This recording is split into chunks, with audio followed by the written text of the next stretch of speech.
தந்த சுடற்கொடியே சோகத்தை நிறுத்திவிடு. நாளை வரும் மாலை என்று நம்பிக்கை வளர்த்து விடு. நம்பிக்கை வளர்த்து விடு.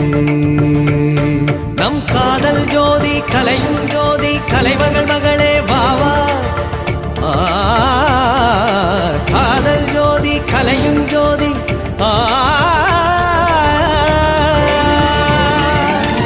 ஜோதி ஏற்படி